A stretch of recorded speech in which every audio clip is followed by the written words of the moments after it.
In a last-ditch effort to find a peaceful solution, South Africa's International Relations and Cooperation Minister Naledi Pandor has always been clear that the full-on conflict will not benefit anyone.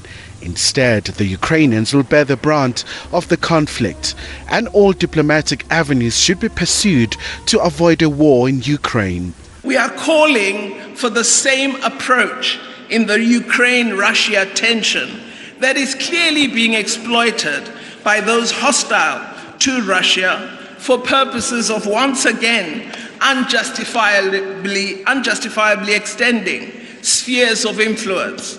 We urge calm and restraint. Threats and posturing will not resolve the current tensions. On the recent tsunami of coups in West Africa, South Africa says instability and unconstitutional change of government will not lead to prosperity.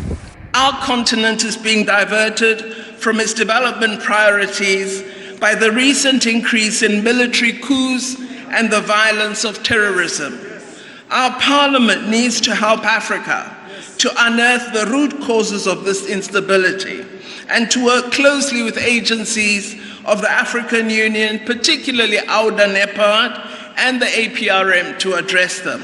Another thorny issue is over the granting of Israel observer status by the AU Commission Chair Moussa Faki Mohammed. Pretoria is still vehemently opposed to the move, saying the AU is clear about fighting against the oppression of the Palestinians. Our concerns are substantive and they are shared by at least 24 other African Union member states. Yes, it is true that South Africa has diplomatic relations with Israel, but this can't be used by anyone as a reason for bringing Israel into our union. Meanwhile, South Africa stresses it will continue to champion foreign policy that seeks to achieve peace and stability, including in some countries like South Sudan, Eswatini and Lesotho. Khumalo, SABC News, Johannesburg.